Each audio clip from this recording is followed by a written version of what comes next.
sommes un banquier de plein exercice, nous accompagnons les entreprises dans leur développement, dans leur financement.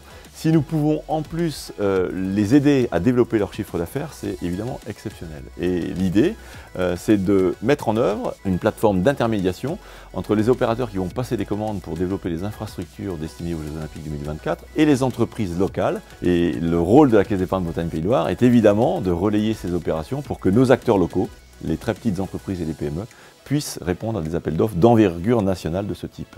2 plateformes ont été créées. Entreprise 2024 pour les entreprises, les TPE et les PME en particulier, pour qu'elles aient toutes les bonnes informations qualifiées sur quel marché on va créer, quelles opportunités vont être lancées, quand, dans quel secteur, et quelles sont les conditions pour pouvoir y répondre, pour qu'elles puissent s'organiser en amont.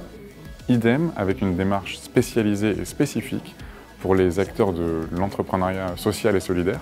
On veut que les jeux soient un levier pour l'ESS, et donc on a créé la plateforme ESS 2024, une plateforme dédiée pour les informer, leur permettre de se référencer et d'avoir toutes les infos avec l'appui de BPCE et de la Caisse d'épargne. On lance aujourd'hui une tournée pour les informer dans tous les territoires et pour, au plus près des acteurs, leur apporter toutes ces infos.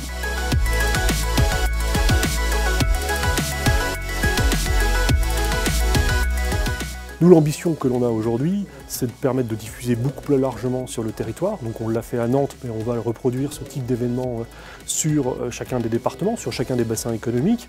Et puis derrière, moi, mon ambition, c'est que demain, un entrepreneur, quel qu'il soit, s'il pousse une agence, la porte d'une agence de la Caisse d'épargne, qu'il se dit « moi je suis intéressé pour candidater aux appels d'offres », il n'est ni un effet de surprise, ni un effet de sidération, mais plutôt une attention marquée de l'ensemble de nos chargés d'affaires qui ont été formés, informés et qui lui proposons des offres adaptées pour lui permettre d'avoir tous les succès et d'essayer d'avoir le maximum de chances pour répondre à ces appels d'offres.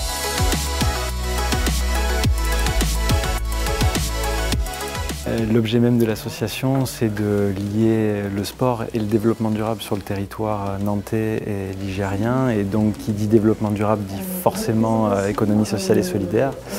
Donc nous, on est très contents de voir ces 2 univers se rejoindre. Et l'objectif, c'était de voir comment, grâce à l'organisation des Jeux Olympiques et Paralympiques de Paris 2024, on pouvait franchir un cap au sein du territoire.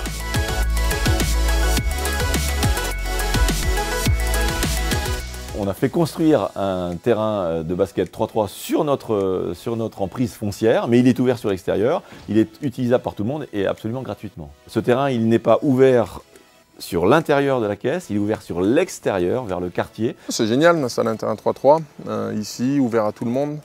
Je pense que c'est une belle opportunité, que tous les gens puissent venir et en profiter. C'est vrai que c'est quelque chose qui rapproche les gens. C'est important aujourd'hui d'avoir ce lien social, de pouvoir venir, de pouvoir décompresser, de pouvoir faire du sport et de pouvoir se retrouver. Donc avoir un terrain à disposition, c'est une super opportunité.